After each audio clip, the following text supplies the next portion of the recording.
Press the Lord. Hallelujah. प्रभूच्या नावाला धन्यवाद देतो मी. हां, खूप दिवसानंतर देवबाप्पाने हां. तुमच्या कोळगावची मला आठवण करून दिली. हो, आणि जेव्हा देवबाप ज्या ठिकाणाची मला आठवण करून देतो त्या ठिकाणी मी गेल्याशिवाय राहत नाही. हो, कारण देवाच्या सेवकाचं हेच काम आहे किंवा सेवा आहे. देवबाप जे सांगन ते निमूटपणे करणं. हो. जे ठिकाण दाखवलं त्याच ठिकाणी प्रार्थना करून मी घरी जाणार आहे. अन्य ठिकाणी मी आज जाणार नाही. कारण देवबाप जर त्या ठिकाणी आज जात नाही हां, तर माझं जाऊन काय उपयोग आहे. मी तिथं गेलो आणि संदेश जर आला नाही तर. हं. कारण विश्वासणाऱ्यांची सर्वात मोठी आशा असते की देवाचे सेवक आले तर आम्हाला देवबाप्पाचा निरोप ऐकायला मिळणार. हं. प्रियांनो, तुम्ही फक्त निरोप देवबाप्पाचे ऐकण्याचे तहानेले भुकेलेले आहात. म्हणून देवबाप पण सेवकाला सांगतो तेच देवाचा सेवक प्रभूच्या नावाने करण्याची तयारी करतो. या ठिकाणचे प्रार्थना झाल्यावर मी सरळ घरी जाणार आहे. अन्य कोणत्याही ठिकाणी मी आज प्रार्थनेला वळणार नाही. म्हणून भक्तीची सुरुवात आपण प्रार्थनेने करूया. कोण प्रार्थना करेल?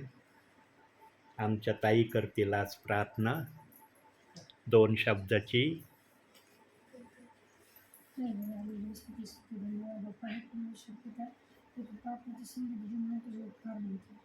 आज पवित्र दिवस आहे परमेश्वर परमेश्वर चर्चमध्ये प्रार्थना झालेली आहे. परमेश्वर वचन ऐकलेलं त्याचप्रमाणे आता घरी परमेश्वर प्रार्थना वचन ऐकण्याची संधी दिलीस म्हणून तुझे उपकार मानते.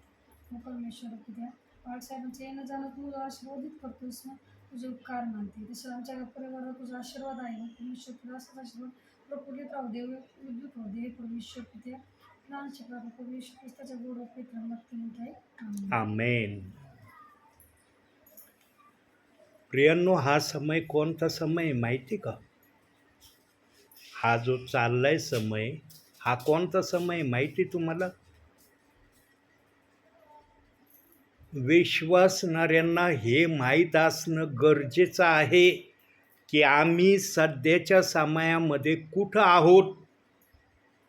हा समय जो चाललाय ना हा डायरेक्ट स्वर्गात जाण्याचा समय चाललाय. कोणता समय चाललाय?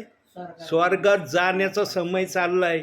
आमचा प्रभू आला किंवा आम्हाला उचललं की आम्ही थेट स्वर्गात जाणार आहेत, अन्य ठिकाणी जाणार नाही. तिथं आमचा न्याय होणार आहे. आम्ही पृथ्वीवर काय केलं याचा हिशोब आम्हाला देवबाप्पाला द्यायचा आहे. देवबाप्पाला आमचं सगळं माहीत आहे. आम्ही सांगितलं म्हणजे देवबाप्पाला कळलं असं नाही, पण देवबाप्पाला आमच्या मुखातून ऐकायचं आहे की तुम्ही काय केलं. आणि वचनात लिहिलेलं आहे प्रियांनो. मी माझ्या मनचं कधी बोलत नाही. वचनाच्या बाहेर माझे शब्द नसतात. कारण पवित्र आत्मा जे वचनात दिलंय तेच सांगणार आहे. पवित्र आत्म्याने जे वचनात लिहिलं नाही ते पवित्र आत्मा कधी बोलत नाही. काही असे विश्वासणारे आहेत, काही असे सेवक आहेत, त्यांचा न्याय होणार नाही. 2 प्रकारचे विश्वासणारे स्वर्गामध्ये आम्हाला दिसणार आहेत. कोणते 2 प्रकारचे विश्वासणारे? पहिले विश्वासणारे आणि काही सेवक असे दिसणार आहेत की त्यांचा न्याय होणार नाही. ते डायरेक्ट न्यायविरहित स्वर्गामध्ये आराम करणार आहेत. पण काही विश्वासणारे, काही सेवक यांचा न्याय देवबाप करणार आहे. इब्री 9:27 प्रमाणे त्याने जे सांगितलंय मनुष्याला एकदा जन्म घेणे आणि नंतर त्याचा न्याय होणे निश्चित झालेलं आहे, त्याप्रमाणे प्रक्रिया होणार आहे. पण धन्य ते विश्वासणारे, धन्य ते सेवक असणार आहेत ज्यांचा न्याय होणार नाही. आणि अंतिम समयामध्ये सेवकांच्या द्वारे ज्या ज्या परिवारामध्ये देवबाप भेटायला येतोय ना सेवकांच्या द्वारे, त्या त्या परिवारांनाही आमंत्रण आहे. कशाचं आमंत्रण आहे? की तुमचा पण न्याय होऊ नये याचं आमंत्रण आहे. सेवक असा वेळ घालवायला नाही आहेत तुमच्या परिवारामध्ये, हे लक्षात ठेवा. जो आत्म्याने सेवा करतो ना त्याच्याजवळ आत्म्याची भाषा आहे. जो बुद्धीची सेवा करतो तो कोणती भाषा बोलतो मला माहीत नाही, कारण मी ती भाषा ऐकली नाही, त्यामुळं मला त्याचं सांगता येणार नाही. पण आत्म्याच्या भाषेचं मला माहिती आहे, कारण आत्मा ज्या ठिकाणी उतरतो त्या ठिकाणी तो काही ना काही सांगितल्याशिवाय राहत नाही. धन्यवाद प्रियांनो तुम्ही. आज बघा हरेक ग्रहावर मनुष्य जात आहे, यानाच्या द्वारे जात आहे. पण आत्तापर्यंत आम्ही ऐकले का स्वर्ग म्हटलेल्या ग्रहावर मनुष्याचं यान गेलंय? स्वर्ग अशा ठिकाणी देवबाप्पांनी ठेवलेलं आहे प्रियांनो, त्या ठिकाणी कोणाला येण्याची तर काय, पण विचार करण्याची देखील संधी नाही आहे. अशा गुप्त ठिकाणामध्ये देवबाप्पाने स्वर्गाला ठेवलेलं आहे. आणि त्या ठिकाणातून देवाचा आत्मा या घरात उतरलेला आहे. माध्यम मी आहे मान्य करतो की सेवक आलेला आहे, पण सेवकाच्या थ्रू देवाचा आत्मा इथं आलेला आहे. प्रियांनो, देवाचा आत्मा स्वर्ग सोडून तुम्हाला भेटायला येणं इतकं सोपं समजू नका बरं का. कारण आजच्या या समयामध्ये ना काही जण देवाला देखील फार हलक्यामध्ये घेऊ राहिलेत. देव देखील त्यांना हलक्यासारखा वाटतोय आणि काही जणांना तो स्वर्गात जाणं स्वप्नासारखं वाटायला लागलंय. इतके जगामध्ये रमणीय होत चाललेत, इतके जगाशी समरूप बनण्याच्या प्रक्रियेत ते उतरू राहिलेत. त्यांच्या वर्तणुकीतून आणि त्यांच्या वागणुकीतूनच दिसत आहे की हे जगाशी समरूप होण्याच्या प्रक्रियेमध्ये उतरत आहेत. अंतिम समय चांगला समय नाही आहे प्रियांनो, तोला मोलाचा समय आहे. त्यांच्यासाठी तोला मोलाचा समय आहे जे वचनामध्ये आहेत. जे वचनामध्ये नाहीत ना त्यांना काही महत्त्व वाटत नाही अंतिम समयाचं. आला दिवस त्यांच्यासारखा सारखा आहे. प्रियांनो, कोणत्याही समयाला आम्ही स्वर्गात जाण्याच्या घटकेमध्ये आलेलो आहोत. कोणत्याही वेळेला आता वेळ काळ घटका राहिलेली नाही. भविष्यवाणी अनेकांनी केल्या स्वर्गाच्या येणे, प्रभूच्या येण्याविषयीच्या. एकाची भविष्यवाणी देव बाप्पांनी पूर्ण होऊ नाही दिली. कारण मनुष्याच्या भविष्यवाणीने जर प्रभू आला तर मग प्रभूची जी वाणी आहे, जी वचनामध्ये त्यांनी सांगितली, ती वाणी व्यर्थ होईल. देव बाप बोललाय मी चोरासारखा येईल, आणि मनुष्याच्या सांगण्याने जर प्रभू आला तर मग प्रभूंनी जी भाषा वचनात वापरली त्या भाषेचा अर्थ काय होईल? म्हणून प्रभू चोरासारखाच येणार आहे, पण कधी येणार आहे हे त्याने सांगितलेलं नाही. म्हणून आम्हाला जागे राहण्याचं, जागृत राहण्याचा आदेश दिलाय.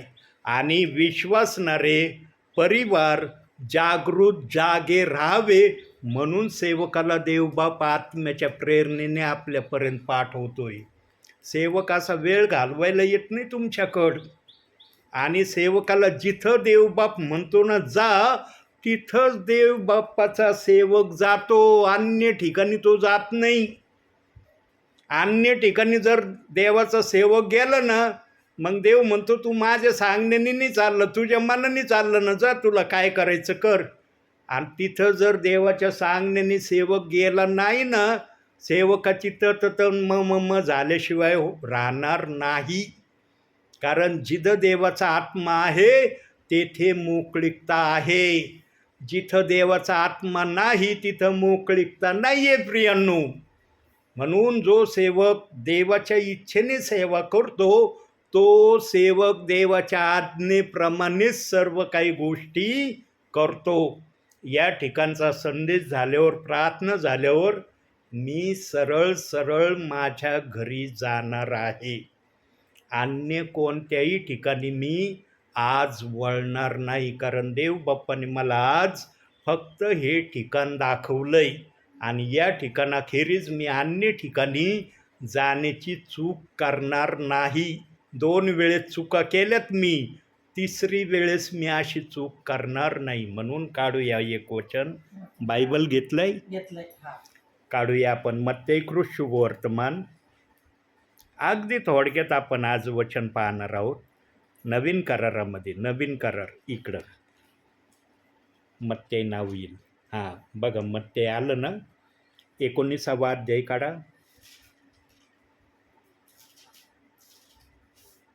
काढला. 30वं वचन वाचा. परंतु जे पहिले ते शेवटले आणि शेवटले ते पहिले असे पुष्कळ जणांचे होईल. प्रियांनो, अंतिम समयामध्ये ज्या विश्वासणाऱ्यांकडं देव बाप्पाचं पाहणं होणार आहे ना, ते अशा प्रकारे होणार आहे. जे पहिले ते शेवटले आणि शेवटले ते पहिले, म्हणजे ज्यांनी देव बाप्पाचं गौरव अंतिम समयापर्यंत जसं देवाला पाहिजे तसं केलं नाही, त्यांना या अंतिम समयामध्ये तसं गौरव करण्याची शेवटची संधी दिली जाणार आहे. पण ज्यांनी सुरुवातीपासून अंतिम समयात येण्यापर्यंत देवाला गौरव, स्तुती, आराधना दिली, त्यांना देवबाप शेवटी उभं करणार आहे. पण ज्यांना ही संधी होती पण त्यांनी ती केली नाही, काही कारणामुळं केली नाही किंवा जाणून बुजून केली नाही, त्यांना शेवटची ऑफर, शेवटचं आमंत्रण देवबाप्पाकडून आहे की अंतिम समयात तुम्ही माझी स्तुती आराधना करा, देवाच्या भयात राहा, प्रार्थनेत राहा, बायबल वाचनामध्ये राहा.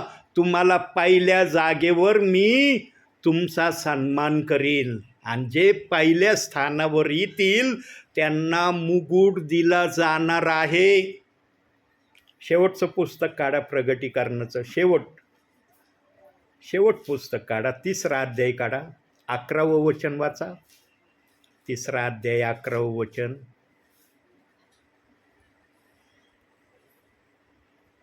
जो संदेश तुम्ही प्रारंभापासून ऐकला तो हाच आहे की आपण एकमेकावर प्रीती करावी.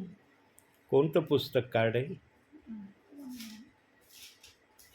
प्रगटीकरण 3रा अध्याय 11वं वचन.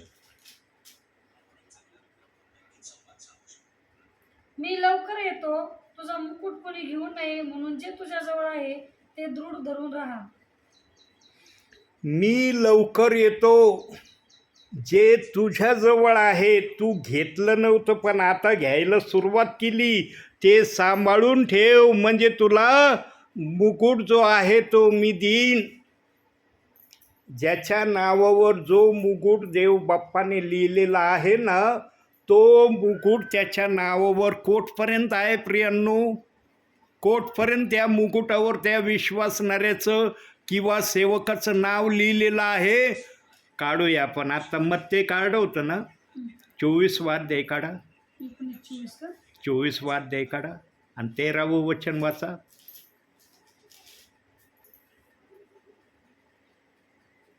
परंतु जो शेवटपर्यंत टिकून राहील तोच तरेल. त्यांना हे मुकुट दिलं जाणार आहे. जो शेवटपर्यंत टिकणार नाही, देवामध्ये राहणार नाही, त्याचा मुकुट मग कॅन्सल होणार आहे. त्या मुकुटावरचं नाव खोडून दुसरं नाव त्या मुकुटावर टाकून दुसऱ्याला देण्यात येईल. पण जो शेवटपर्यंत टिकून राहील ना, त्याचा मुकुट हिरावून घेतला जाणार नाही.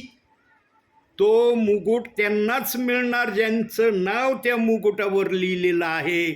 म्हणून प्रियांनो, अंतिम समयामध्ये तरी देवाच्या भयामध्ये राहा, देवाच्या प्रार्थनेत राहा, बायबल वाचनात राहा, घरामध्ये प्रेयर करत जा. या जागेला नेहमी देवाच्या स्तुती आराधनेने या जागेला, या घराला तुम्ही सतत शुद्ध करीत राहा. सेवक हे बोनस पॉईंट आहेत. कोणता सेवक तुमच्याकडं 15-20 दिवस राहतो का?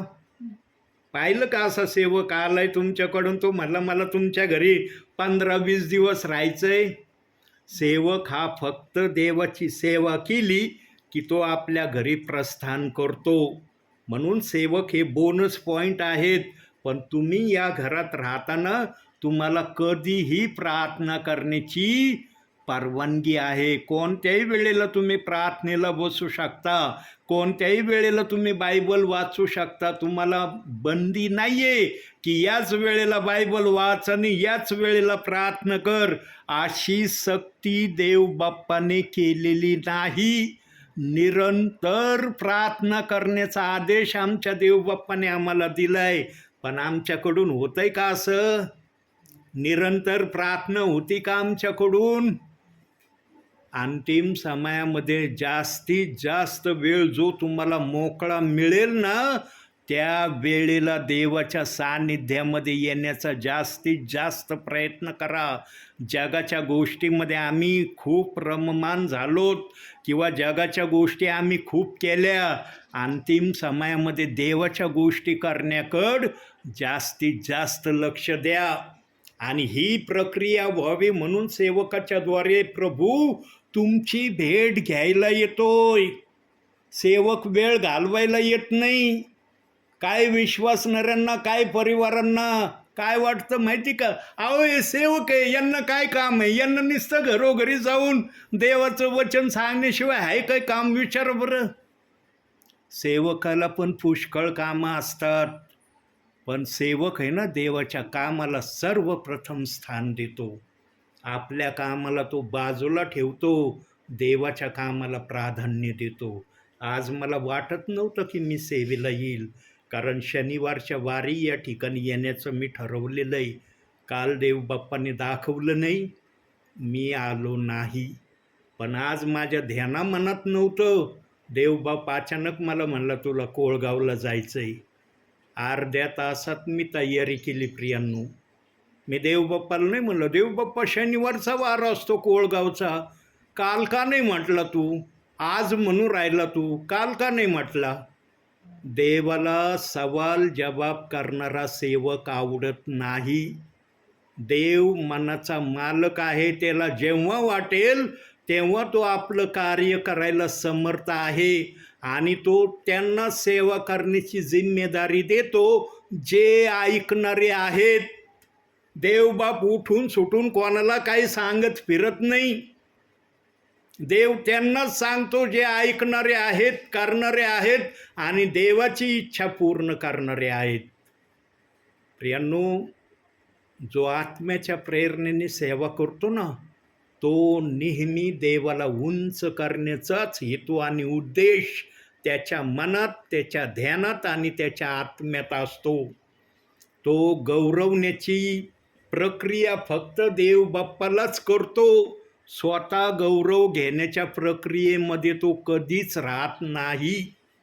तो स्वतःला शून्यापेक्षाही खालच्या पातळीचं प्रभूच्या सेवेमध्ये करतो आणि प्रभूला जेवढं उंच करण्याची त्याची इच्छा असते, त्या इच्छेचे पुढं तो देवाच्या आत्म्याच्या प्रेरणेने देव बाप्पाला उंच करतो आणि त्याचे साक्षीदार तुम्ही आहात.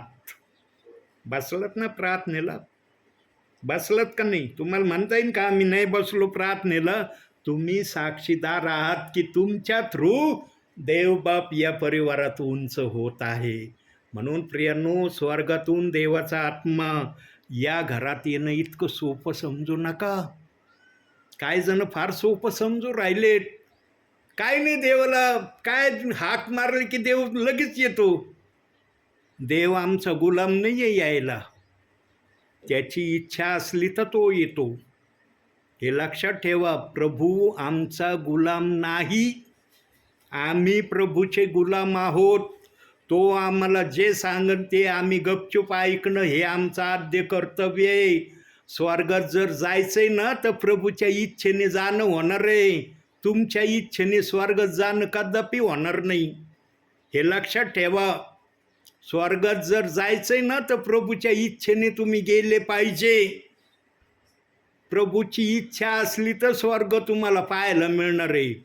तुमच्या इच्छेने जर म्हणले ना, मी ठेवलं विश्वास जाणं होईन स्वर्गात, नाही होणार जाणं. हे बायबल कशाला दिलंय? देवाला काय गरज होती का एवढं मोठं बायबल द्यायची? जर स्वर्गात जाणं आमच्या इच्छेने असतं तर हे बायबल आम्हाला काय द्यायची प्रभूला आवश्यकता पडली नसती. स्वर्गात जायचं असेल तर याच्यात सांगितलेल्या गोष्टीप्रमाणे आम्हाला स्वर्गात जाण्याची संधी आहे. आणि त्याच्यामध्ये सर्वात 2 गोष्टी आमच्या जीवनामध्ये आम्ही सतत ठेवणं गरजेचं आहे. 2 गोष्टी प्रामुख्याने, तशा तर पुष्कळ गोष्टी आहेत, पण देवबाप 2 गोष्टींना जास्त महत्त्व देतो. कोणत्या 2 गोष्टी? पहिली गोष्ट, आमचा विश्वास आमच्या तारणाऱ्यावर पूर्णपणे असणं गरजेचं आहे. विश्वास आहे तर आम्ही सार्वकालिक जीवनाचे हकदार आहोत. विश्वास नाही आमच्याजवळ, आम्हाला सार्वकालिक जीवन नाही. आणि दुसरी गोष्ट, बायबलच्या कोणत्याही वचनाला आम्हाला दोष लावण्याचा अधिकार नाही. आम्ही वचनाला दोष लावणारे नसावे. या 2 गोष्टी प्रामुख्याने जो आपल्या जीवनामध्ये पाळेल ना, त्याच्यासाठी आशा आहे की तो स्वर्गामध्ये जाऊ शकतो. मग पुढच्या गोष्टी आहेत. स्वर्गामध्ये जाण्यासाठी काय काय करणं गरजेचं आहे ते या पवित्र शास्त्रामध्ये सांगितलेलं आहे. ताई, बायबल मांडीवर घ्या. पवित्र शास्त्रामध्ये बाकीच्या गोष्टी सांगितल्यात की याच्यामध्ये काय काय दिलंय, कसं दिलंय आणि तुम्हाला ते कसं करायचं आहे. आणि हे समजून घेण्यासाठी बायबल वाचणं गरजेचं आहे. काही जणांच्या घरात बायबल नुसतं धुळकात पडलेले, कपाटावरनं तर अन्य ठिकाणावर वर्षानुवर्ष ते बायबलला हात लावित नाहीत. आणि मोठ्या आदराने म्हणतो तर आम्ही प्रभूचे लोक आहोत.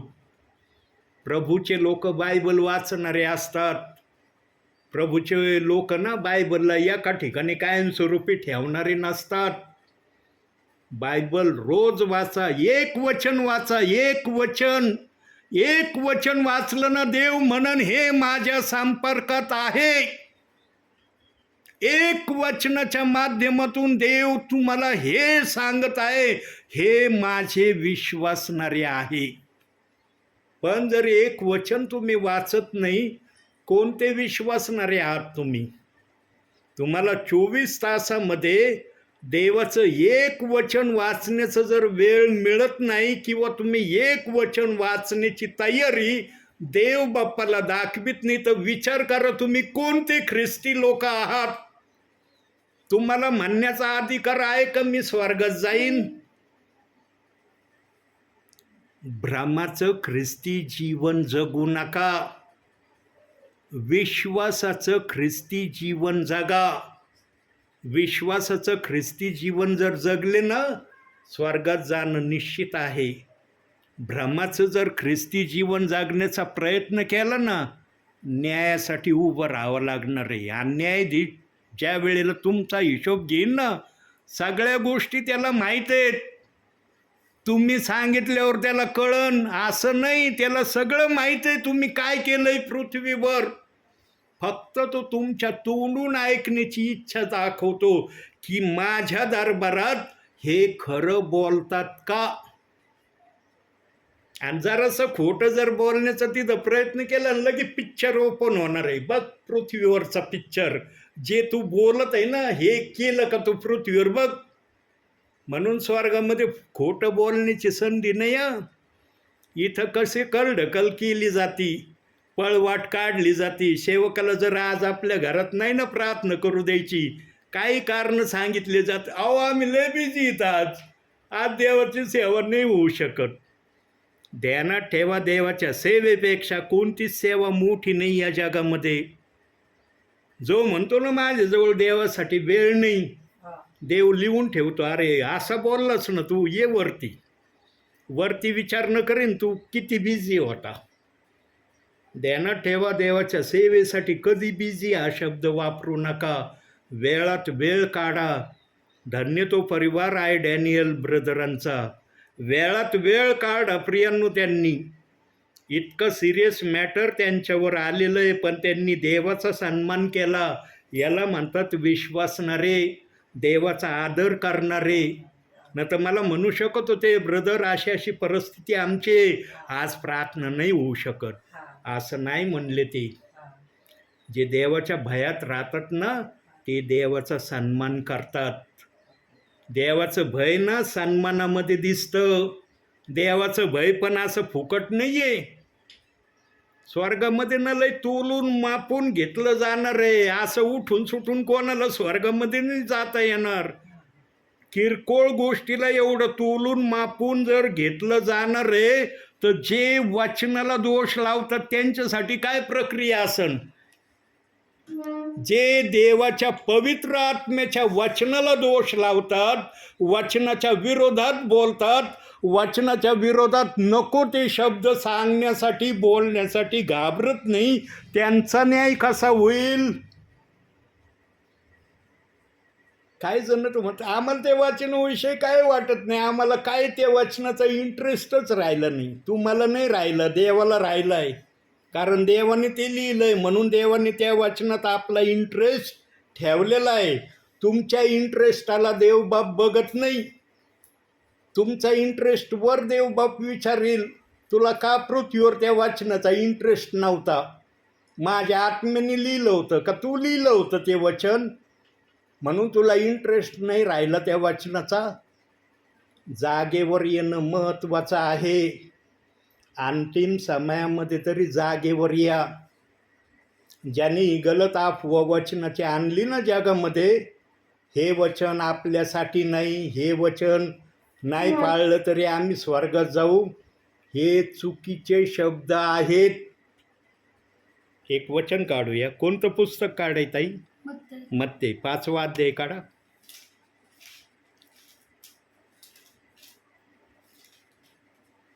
काढलं. 18वं वचन वाचा. कारण मी तुम्हाला खचित सांगतो, आकाश व पृथ्वी ही नाहीशी होईपर्यंत सर्व काही पूर्ण झाल्याशिवाय नियमशास्त्रातील एकही काना किंवा मात्रा रद्द होणार नाही. देवबाप काना आणि मात्राचा विचार करणारा आहे. एक काना एक मात्रा या बायबलचा रद्द होणार नाही. ज्यांनी अख्ख्या वचनाला दोष लावून नापसंत केले त्यांचा विचार करा कसा न्याय होईल. लय सोपं चाललंय आज काही जणांना, काही विश्वासणाऱ्यांना, काही सेवकांना इतकं सोपं चाललंय ना. वरती गेल्यावर सोपं नाही, वरती गेल्यावर अवघड आहे. देवबाप म्हणशील वचनात मग काय लिहिलं होतं, वाचण्यात गेलं का नाही तुझ्या कधी, किंवा कधी ऐकलं का नाही कोणत्या सेवकाच्या मुखातून की मी बायबलमध्ये माझ्या वचनासाठी काय लिहिलं होतं. एक काना एक मात्रा जो देव रद्द करत नाही तो देव अख्ख्या वचनाला कसा रद्द करील हो. सेवक तर स्वतः करीतच नाही, काही सेवक, पण विश्वासणाऱ्यांना पण ते न करण्याच्या प्रक्रियेमध्ये आणीत आहेत. जे सेवक अशा प्रकारच्या दोषांमध्ये प्रभूला दिसत आहेत, सापडत आहेत ना प्रियांनो, त्यांचा न्याय साधारण न्याय होणार नाही. ही देवाची वाणी, ही एलिएझर पगाराची वाणी नाही आहे, देवाची वाणी आहे ही. एलिएझर पगारे नाही बोलत, देवाचा आत्मा बोलत आहे एलिएझर पगारेच्या मुखातून. जे वचनाला दोष लावतात, वचनाच्या विरोधात वागतात, त्यांचा न्याय स्वर्गामध्ये फार कठीण होणार आहे. आणि काही जणांचा हा न्याय कठीण होऊ नये म्हणून या समयामध्ये देवबाप आत्म्याच्या प्रेरणेने सेवकांना पाठवित आहे. होतं का माहिती मी येणार आहे? होतं का माहिती ताई तुम्हाला मी येणार आहे? असाच आमचं प्रभू एक दिवशी येणार आहे बरं का. जसा हा सेवक तुम्हाला येणार आहे माहिती नव्हतं ना, असाच देवबाप एक दिवशी आम्हाला घेऊन जाण्यासाठी येणार आहे. आणि जे त्याला तयार सापडते ना त्यांनाच तो घेऊन जाणार आहे. जे तयार नाही सापडणार त्यांना म्हणून बसा इथंच, तुम्ही तयारी नाही केली, तयारीत नाही ना इथंच थांबा. जे तयार दिसतात मला प्रार्थना करणारे, बायबल वाचणारे, आज्ञा पालन करणारे, हे तयारीचे लोक आहेत, यांनाच मी घेऊन जातो. तुम्ही नाही ना या तयारीत, थांबा इथं. आणि जेव्हा प्रभू आपले लोक घेऊन जाईल ना, सेवकांना घेऊन जाईल, तेव्हा या पृथ्वीवर 7 वर्षाचा महासंकटाचा काळ येणार आहे. असा भयानक तो महासंकटाचा समय आहे प्रियांनो. त्या समयामध्ये लोक ओरडत आहेत, ओरडणार आहेत की आम्हाला मरण पाहिजे. काय म्हणणार आहेत त्या समयामध्ये लोक? मरण पाहिजे. पण आजच्या समयात कुणी म्हणतं का मला मरण पाहिजे? वाचण्यासाठी दवाखान्यात लाखो रुपयाचा विचार केला जात नाही, पण मला वाचायचंय, मला मरायचं नाही. पण असा समय येणार आहे, त्या समयात मनुष्य होऊन म्हणणार आहे मला मरण पाहिजे, मला जगायचं नाही. बघा वचनातून बघू आता.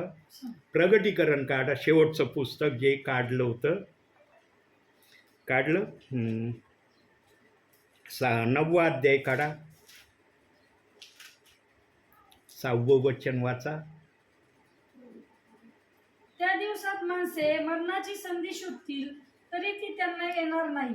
मरायची उत्कंठा धरतील तरी मरण त्यांच्यापासून दूर पडेल. मरण पळणार आहे त्यांच्यापासून दूर. आज मरणाला नाही म्हणत पळ आमच्यापासून, आज मरणाला म्हणते जाय निघून, आम्हाला मरण नको, आम्हाला जागायचं इथं. पण त्या समयातले लोक काय म्हणणार आहेत? मरण आम्हाला दे, आम्हाला मरायचंय. पण त्या समयात हे मरण म्हणणार आहे मी तुझ्यापासून दूर पळतो, नाही तुझ्या जवळ येत मी. आज मरण जवळ यायचा प्रयत्न करतंय, पण आम्ही म्हणतो नको येऊ मरण, आम्हाला जागायचंय. बघा कशी परिस्थिती असणार आहे. फार कठीण काळ येणार आहे प्रियांनो. हे अतिशय तोलामोलाचे दिवस आणि घटिका आहे. म्हणून जास्तीत जास्त देवाच्या भयात, देवाच्या सान्निध्यात राहण्याचा प्रयत्न करा आणि होईल तेवढं चांगलं करा जे देवाला मान्य. कोणाचं वाईट करण्याचा विचार तर काय ध्यानातही तर आणू नका गोष्टीला. फक्त देवाने चांगलं करायला सांगितलंय. अंतिम समयामध्ये तरी चांगलं करून दाखवा देव बाप्पाला. देव बाप्पा येईन म्हणणार रे माझा विश्वास न राहा, अंतिम समयात का व्हायना चांगलं झालं, मला खूप आनंद होतोय. न तर मी आहे जसा पूर्वीपासून चाललोय आता पण तसाच आहे. नाही होणार स्वर्गात जाणं. पायरीवर देखील देवबाप येऊ देणार नाही. पेत्राला उभं केलंय स्वर्गाच्या दरवाजावर. पेत्राला आदेश आहे, ज्यांनी माझं ऐकलं नाही त्यांना पायरीवर देखील पाय ठेवू देऊ नको, त्यांना बाजूला उभं राहण्याचा आदेश दे. आणि तिथं पेत्रचं ऐकावं लागन. इथं पेत्राला काही म्हणते तर आम्ही पेत्रचं कशाला ऐकायचं? पेत्र काय देव आहे का? स्वर्गात गेल्यावर कळन पेत्र कोण आहे काय. पेत्राचा आदर करा, पेत्राचा सन्मान करा. यूट्यूबला माझे 550पर्यंत संदेश आहेत प्रियांनो. किती संदेश आहेत? 550. पण सबस्क्रायबर माझे किती माहिती का? आज सकाळी मी पाहिले माझ्या याच्यामध्ये चार्ट ओपन करून पाहिला, 116 सबस्क्रायबर आहेत माझे. 550 संदेशाला सबस्क्रायबर किती आहेत? 116 सबस्क्रायबर आहेत. मी देवबाप्पाला म्हणलं सकाळी झोपेतून उठल्यावर फार सुंदर विचार डोक्यात येतात प्रियांनो. कारण मन फ्रेश असतं त्यावेळेला. कोणतं टेन्शन, कोणता विचार डोक्यात येत नाही त्यावेळेला. म्हणलं देवबाप्पा इतर सेवकांच्या, सेविकांच्या संदेशांना किंवा त्यांच्या चार्टला हजारो लाखोचे सबस्क्रायबर आहेत, माझ्या याला 116च का म्हणलं? माझे संदेश इतक्या खालच्या पातळीचे आहेत का प्रभू? देवाने मला काय उत्तर दिलं माहिती का? ऐकताना तर तुम्हाला खरं नाही वाटायचं, पण ते खरं आहे. कारण देव जे पण बोलतो खरं बोलतो. देव खोटं नाही बोलत. माणूस तरी खोटं बोलन माणसाची मर्यादा राखण्यासाठी. देव कधी असं करत नाही. देव मला काय म्हणलं माहिती का? बाळा तुझ्या संदेशाला जे 116 सबस्क्रायबर आहेत ना, मग ते प्रेषित 2:38 वचनाचे असो अथवा त्या वचनाचे नसो, ज्यांनी ज्यांनी तुला सबस्क्रायबर केलं आहे ना, त्यांच्या कपाळावर मी शिक्का मारला, हे स्वर्गात येणारे आहेत. म्हणून तुझ्या संदेशाला सबस्क्रायबर कमी आहेत. ज्या ज्या प्रियजनांनी तुझ्या संदेशाला नव्हे माझ्या संदेशाला सबस्क्राईब केलंय ना, त्यांना मी स्वर्गात येण्याची परवानगी दिली. ते स्वर्गात येण्यापर्यंत टिकून राहतील किंवा नाही याचं परीक्षण मी करत आहे. इतका माझ्या मनाला दिलासा मिळाला. म्हणलं देव बाप्पा धन्यवाद, माझ्या मनातली सगळी शंका निघून गेली. नाही तर मी नेहमी विचार करायचो, अरे इतर सेवकांचे 1 महिन्यात 2 महिन्यात 5,000 10,000 एवढे सबस्क्रायबर होतात. माझे 550 पर्यंत संदेश झालेत, 116 सबस्क्रायबर आहेत. माझ्या संदेशामध्ये काहीच नाही आहे का? देव म्हणला तू माझ्या इच्छेने बोलतो, माझी इच्छा तू विश्वासणाऱ्यांना सांगतो, आणि जे विश्वासणारे माझी इच्छा मान्य करून सबस्क्राईब करत आहेत संदेशाला, त्यांना मी स्वर्गात येण्याची मान्यता देत आहे. कारण जो संदेश हा सेवक सांगत आहे ना, पेत्राने जो संदेश पेंटिकॉस्टच्या दिवशी सांगितला ना, त्या संदेशावर आधारित माझे सर्व संदेश आहेत. पेंटिकॉस्टच्या दिवसानंतर पेत्राने जी सेवा केली ना, त्या सेवेवर पाऊल देऊन मी सेवा करत आहे. वचनाचीच सेवा करत आहे मी, अन्य कशाची सेवा नाही करत, वचनाचीच करत आहे. पण पवित्र आत्म्याने ज्या प्रकारे सेवा करायला सांगितली ना पेंटिकॉस्टच्या दिवसानंतर, ती सेवा मी करत आहे. देवाची इच्छा पूर्ण करणं यामध्ये आशीर्वाद असतो. प्रियांनो, बायबलचं हर वचन देवाचं आहे, पण देवाला ज्या इच्छेप्रमाणे आपल्या वचनातून सांगायचं आहे, गौरव त्याचं होऊ द्यायचं आहे, त्या करण्याच्या प्रक्रियेमध्ये आम्ही असणं गरजेचं आहे. अख्खं बायबल देवाचं आहे, आवड निवडीचं बायबल नाही. प्रियांनो, हे वचन माझं आहे, हे वचन माझं नाही, हे म्हणण्याचा अधिकार आम्हाला नाही. अख्खं बायबल देव बाप्पाने आपल्या आत्म्याने आम्हाला दिलेलं आहे. आम्ही अख्ख्या बायबलचा आदर सन्मान केला पाहिजे. प्रियांनो, पण काय सेवकांना, काय विश्वासणाऱ्यांना तसं मानलं जात नाही. नाही नाही नाही, हे वेगळ्या फेजचे आहेत हो, हे आपल्या फेजचे नाहीत. मग येशू पण वेगळ्या फेजचा असला पाहिजे. आमचं जर फेज वेगळा आहे तर मग आमचा येशू पण वेगळा असला पाहिजे. पण देवाचं वचन तर सांगतं येशू एकच आहे, येशू 2 नाहीत. मग फेज 2 कमून आलेत? कुणी आणले 2 फेज? देवाने नाही आणले 2 फेज. लक्षात ठेवा, देव कधीच आपल्या वचनाला 2 गोष्टींमध्ये सांगणार नाही, तो एकाच गोष्टीने सांगतो. म्हणून 2 वचनं बायबलचे दिले तर 1 बाप्तिस्मा घ्यायला सांगितलं आहे. कळलंच नाही काय जणांना, अरे 2 वचनं एकच काय घ्यायचं? ज्यांना कळन ना तो लगेच करीन, ज्यांना नाही कळत ना मग ते म्हणन याला धरायचं आणि याला सोडायचं. चाललंय ना आज. सेवक सांगतोय ना खुलेआम, हे वचन आपलं नाही, हे वचन पाळायचं नाही, हे वचन ऐकायचं नाही, या वचनाचा विचार नाही करायचा. वर गेल्यावर देव म्हणन का विचार नाही केला? ह्या वचनाचा विचार पृथ्वीवर का केला नाही? ते वचन कुणासाठी लिहिलं होतं? हर वचन आमच्यासाठी लिहिलंय. आत्म्याने दाखवल्यावर कळन की का ते तसं देव बाप्पाने आम्हाला करायला सांगितलं. 2 बाप्तिस्म्याचे वचनं, 1 बाप्तिस्मा घ्या, हे ज्यांना कळन ना ते लगेच करण्याच्या प्रक्रियेत उतरतील. ज्यांना कळत नाही ना ते मग म्हणतात आमचं झालंय बाप्तिस्मा, आता कशाला घ्यायचा, आता घेतलं तर 2 होतील. आजही बोलतेत ना, आत्म्याची भाषा ना नेहमी निराळी असती. तुमच्या बुद्धीच्या डोक्याची भाषेने तुम्ही विचार करता, अरे हा घेतला तर 2 होते, देव नाही म्हणत 2. तो जर 2 म्हणणारा असता तर तो म्हणलाच नसता 1 बाप्तिस्मा घ्या, तो पण म्हणला असता 2 घ्या. देवाचा विचार आणि आमचा विचार याच्यामध्ये फार फरक आहे, हे लक्षात ठेवा. म्हणून देवाने बायबलमध्ये संदेश देण्याचा अधिकार पवित्र आत्म्याच्या हातात ठेवलाय. दिलंय का तिचा संदेश हा मनुष्याच्या इच्छेने आलाय म्हणून? वचनात सांगितलंय संदेश हा मनुष्याच्या इच्छेने आलेला नाही.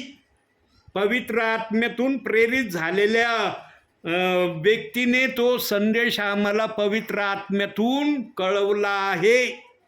असं 2 पेत्र 1:21 वचनात लिहिलंय. संदेशाची जबाबदारी पवित्र आत्म्याने आपल्या हातात का ठेवली? कारण पवित्र आत्म्याला माहीत होतं 2 बाप्तिस्म्याच्या वचनामुळं काही विश्वासणारे काही सेवक गोंधळणार आहेत. पवित्र आत्म्याला माहीत नव्हतं अशी कोणतीच बाब नाही प्रियांनो. पवित्र आत्म्याने जेव्हा आपल्या समाजात बघितलं ना की भविष्यामध्ये माझे विश्वासणारे सेवक मला कसे दिसणारे, तेव्हाच पवित्र आत्म्याला चित्र दिसलं की वचनाला दोष लावणारे आहेत.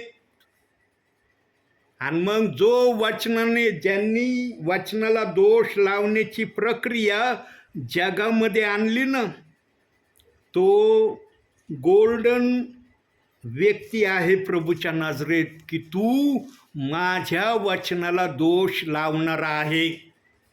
एका व्यक्तीने वचनाला दोष लावण्याची प्रक्रिया जगात आणली प्रियांनो. एका व्यक्तीने सांगितलं हे वचन आपलं नाही, मग बाकीच्या विश्वासणाऱ्यांनी सेवकांनी ते ऐकलंय आणि तसं आजपर्यंत करत आहे. म्हणून यहूदा इस्करियोतला पण देवबाप काय बोलला होता? मत्थ्याच्या 26व्या अध्यायामध्ये तुझा जन्म झाला नसताना तर हे तुझ्यासाठी बरं होतं, कारण मनुष्याच्या पुत्राला धरून देणारा तू दोषी व्यक्ती आहे. आणि जेव्हा यहूदा इस्करियोतला कळतं ना की मी फार मोठा दोषी झालोय प्रभूच्या नजरेमध्ये, तेव्हा त्याने झाडाला जाऊन गळफास घेतला. जोपर्यंत त्याला कळलं नाही ना तोपर्यंत त्यांनी गळफास घेतला नाही. जेव्हा त्याला समजलं ना अरे मी सर्वात मोठा अपराध केलाय, माझ्या या अपराधावर पांघरून घालायला पांघरूनच राहिलेलं नाही, तेव्हा त्याने गळफास घेऊन स्वतःची जीवन यात्रा समाप्त केली. म्हणून बायबलचा आत्मा सांगतो जो कुणी आत्महत्या करतो त्याला स्वर्गामध्ये येण्याचा अधिकार नाही. ध्यानात ठेवा हे वाक्य. आत्महत्या हे देव बाप्पाला मान्य नाही. आम्ही जसे पण असू प्रभूमध्ये राहणं गरजेचं आहे. म्हणून प्रियांनो आमच्यामध्ये यहूदा इस्करियोत सारखे गुण नाहीत, पण आम्ही जे गुण देव बाप्पाने आमच्यात ठेवलेत त्या गुणांना आम्ही रोज आणि रोज चार्जिंग करतोत का? जसं मोबाईलच्या बॅटरीला चार्जिंग जर केलं नाही, लाखोचा मोबाईल आहे चार्जिंग नाही बॅटरीला, काय आहे का उपयोग? आहे का उपयोग ते लाखोचा मोबाईलचं? तसं ख्रिस्ती जीवनामध्ये देवाच्या इच्छेप्रमाणे जर काही नाही ना तर काय उपयोग आहे तुमच्या ख्रिस्ती जीवनाला? म्हणून प्रियांनो अंतिम समयामध्ये जागृत व्हा. देवाची इच्छा पूर्ण करण्याकडं नेहमी लक्ष द्या. कुणी आलं काही म्हणलं ना, प्रेषित 2:38 वचन नाही पाळलं नाही ऐकलं, काही तुमचं होत नाही. ती तुमच्यासाठी धोक्याची सिग्नल असणार आहे. शेवटी बघा एक वचन वाचू आपण आणि मग मी या ठिकाणी थांबतो. प्रगटीकरण काढा, 22वा अध्याय काढा, 18-19 वचन वाचा. या पुस्तकातील संदेश ऐकणाऱ्याला प्रत्येकाला मी निश्चयपूर्वक सांगतो की जो कोणी यात भर घालील त्याच्यावर ह्या पुस्तकात लिहिलेल्या पिढा देव आणील, आणि जो कोणी या संदेशाच्या पुस्तकातील वचनातून काही काढून टाकील त्याचा वाटा या पुस्तकात वर्णिलेल्या जीवनाच्या झाडातून व पवित्र नगरीतून देव काढून टाकील. पवित्र नगरीतून काढून टाकीन म्हणजे काय? त्याला स्वर्गात येण्याचा अधिकार नाही. म्हणून बायबलमध्ये काही घालण्याची चूक करू नका आणि बायबलमधून काही काढण्याची चूक करू नका. जसं बायबल आहे तसं स्वीकारा. त्याचा आदर करा आणि देव येईपर्यंत त्याची वाट बघा, तर तुमचं स्वर्गात जाणं निश्चित आहे. बायबलच्या वचनाला दोष लावून कधी स्वर्गात जाणं होऊ शकत नाही. त्याचा हिशोब देवबाप घेणार आहे. का वचनाला दोष लावित होता? मला वचन लिहायला भीती वाटली नाही, पण तुला वचनाला दोष लावायची भीती का नाही वाटली? मी वचन ठेवायला घाबरलो नाही, पण तू वचन पाळायला का घाबरला? वर विचारणं होणार आहे. इथं चाललंय सगळं मजेत चाललंय.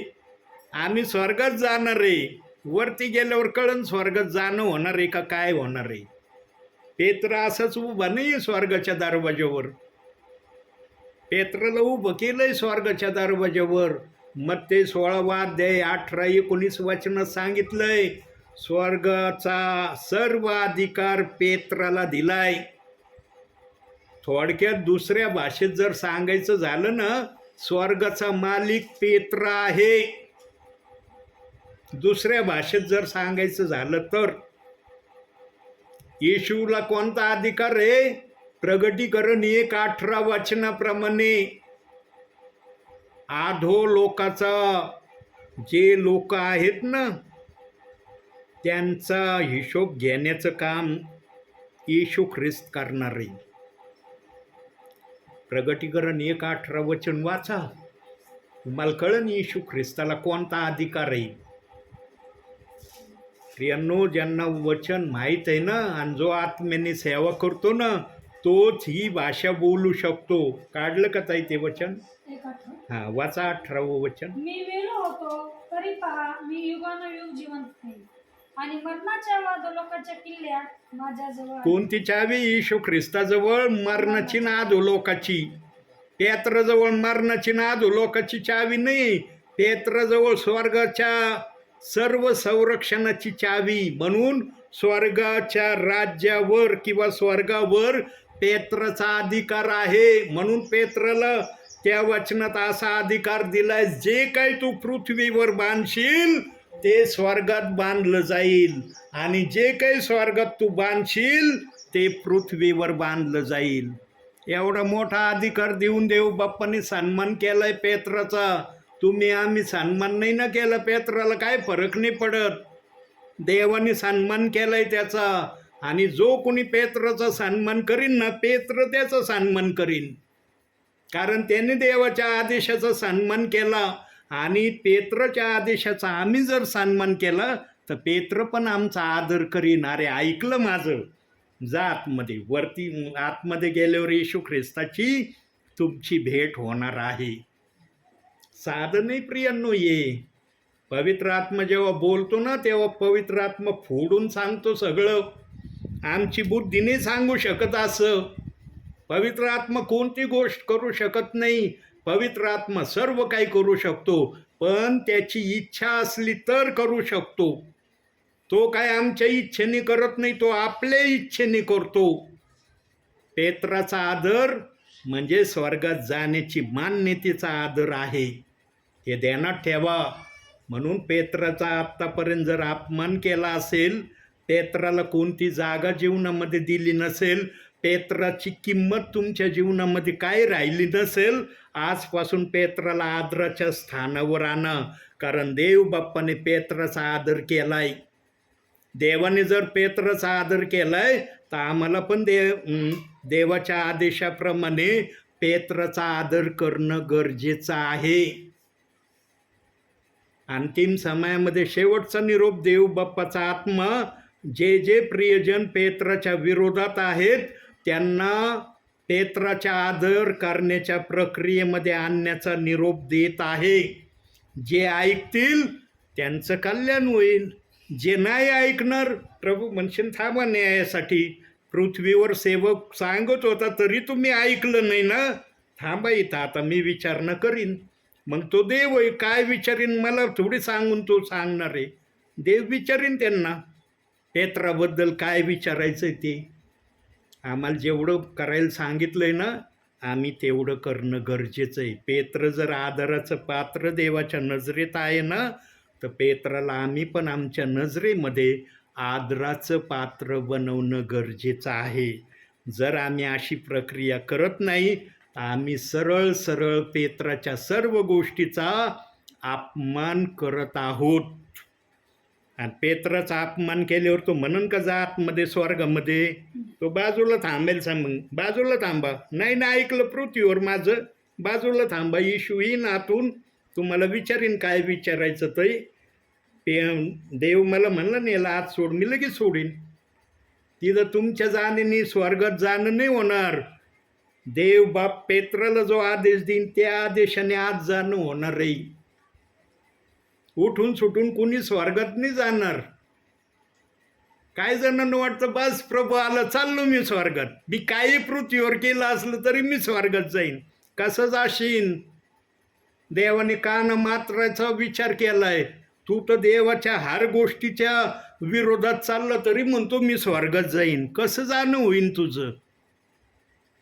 म्हणून मोशेच्या नेतृत्वामध्ये 6 लाखापेक्षा अधिक लोक मिसर देशातून बाहेर निघले, पण कनान म्हटलेल्या देशात 2 जण गेले.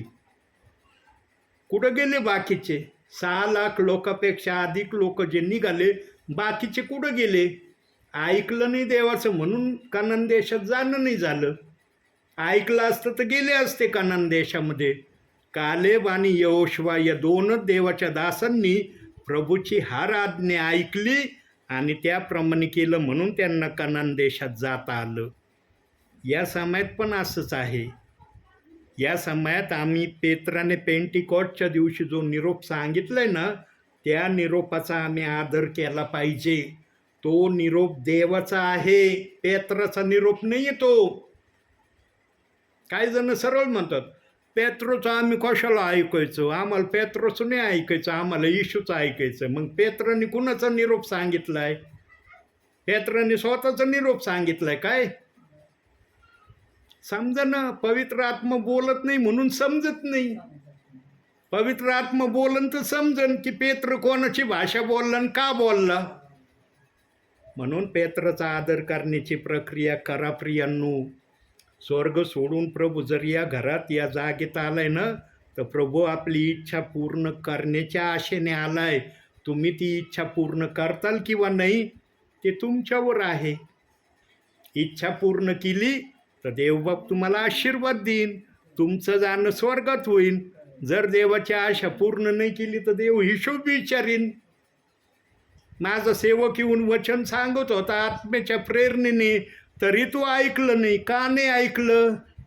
का तुला ऐकूशी वाटत नव्हतं? काय तुझ्या डोक्यात विचार येत होते? जर माझा संदेश माझा सेवक सांगत होता, तुझ्या डोक्यात कोणती खिचडी तू पकवीत होता? सगळा हिशोबवरती होणार रे. म्हणून काही जणांचा न्याय देवबाप करणार नाही असं वचनात देवबाप्पांनी सांगितलंय. शेवटी एक वचन बघू, त्याच्यावर मी स्पष्टीकरण करणार नाही. वचन वाचायचं, डोळे बंद करायचे. योहानकृत शुभवर्तमान वचन वाचलं की डोळे बंद करा. 5वा अध्याय 24वं वचन. मी तुम्हाला खचित सांगतो, जो माझे वचन ऐकतो आणि ज्याने मला पाठविले त्यावर विश्वास ठेवतो, त्याला सर्व काही जीवन प्राप्त झाले आहे आणि त्यांच्यावर न्यायाचा प्रसंग येणार नाही. तो मरणातून जीवनात पार गेला आहे. डोळे बंद करा. वाचलेल्या वचनातून देवबाप तुम्हाला आणि मला भरपूर आणि भरपूर आशीर्वाद देव. आमेन. काही सेकंद आपण शांत राहूया प्रियांनो, मग आपण प्रार्थना करू.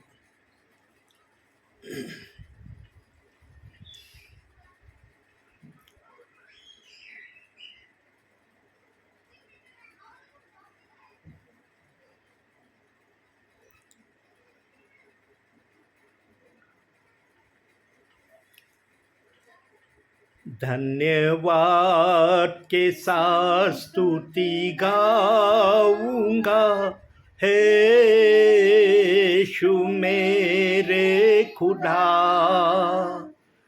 उपकार है तेरे बेशुमार, कोटि कोटि स्तुति धन्यवाद।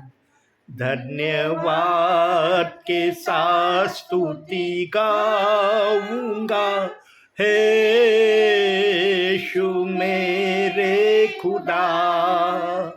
उपकार है तेरे बेशुमार, कोटि कोटि स्तुति धन्यवाद। योग्यता से बढ़ के दिया है अपनी दया से तूने मुझे, योग्यता से बढ़ के दिया है अपनी दया से तूने मुझे। मांगने से ज्यादा मिला मुझे, आभारी हूँ प्रभु मैं।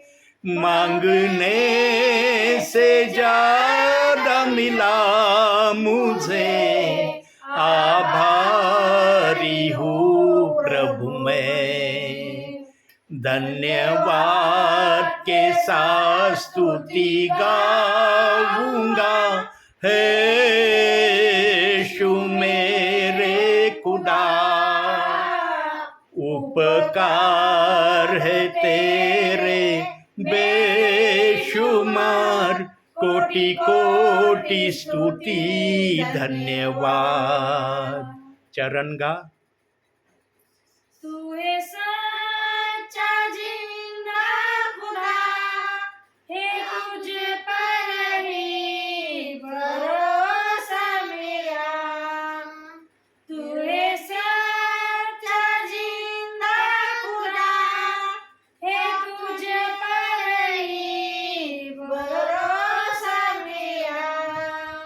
सेवा पूरी करके पाऊं बिना प्रभु ऐसा दो वरदान। सेवा पूरी करके पाऊं बिना प्रभु ऐसा दो वरदान। धन्यवाद के साथ स्तुति गाऊंगा, हे यीशु मेरे खुदा। उपकार है तेरे बेशुमार, कोटि कोटि स्तुति धन्यवाद। कोटि कोटि स्तुति धन्यवाद। कोटि कोटि स्तुती धन्यवाद। होय माझ्या बापा, तुझ्या पवित्र नावाला आम्ही धन्यवाद देतो, तुझ्या नावाला आम्ही उंचावतो। मान महिमा गौरव आदर सन्मान स्तुती तुला देतो माझ्या बापा। तू राजांचा राजा प्रभूंचा प्रभू आहे, सर्व शक्तिमान हे तुझं नाव आहे माझ्या बापा। त्या नावाचा आम्ही आदर करतो माझ्या बापा। स्वर्गीय बापा, आज तू उजगरे परिवारात उतरून आलेला आहे माझ्या बापा। तुला आवडलं माझ्या बापा या परिवारात उतरून येणं, म्हणून आपल्या दासाला तू या ठिकाणी येण्याची प्रेरणा दिली माझ्या बापा। धन्य हा परिवार आहे माझ्या बापा, की या परिवाराची भेट घेण्याची आशा इच्छा तू आपल्या मनामध्ये ठेवतो। ज्यांच्याबद्दल तुझ्या मनात आदर आहे माझ्या बापा, त्या प्रियजनांचं स्वर्गात जाणं निश्चित आहे। कारण अंतिम समयात देवबाप ज्या ज्या परिवारामध्ये सेवकांच्या द्वारे जाईल आणि निरोपाच्या माध्यमातून त्यांच्याशी बोलेल, त्या प्रियजनांना एक संधी आहे स्वर्गामध्ये येण्याची। स्वर्गीय बापा, त्या गोष्टीमध्ये किंवा त्या प्रक्रियेमध्ये हा परिवार तुला अग्रेसर दिसत आहे माझ्या बापा। प्रभू, या परिवाराला नेहमी तू सहाय्यता कर, मदत कर। या परिवाराची हर अडचण, हर समस्या, हर प्रकारच्या गोष्टीमध्ये यांचा सहाय्यक, यांचा एबेनेझर तू हो माझ्या बापा. हो माझ्या ह्या घरात, ह्या जागेत तुझा ताबा राहू दे माझ्या बापा. या घराचा अध्यक्ष तू हो माझ्या बापा. या घरातल्या सर्व लहान थोर प्रियजनांना तू आपल्या इच्छेप्रमाणे घडव, बनव, चालव आणि त्यांच्याद्वारे तू आपला आदर सन्मान करून घे माझ्या बापा. अशी मी तुला विनंती करतो माझ्या बापा. प्रभूची शांती या जागेत सतत राहू दे माझ्या बापा.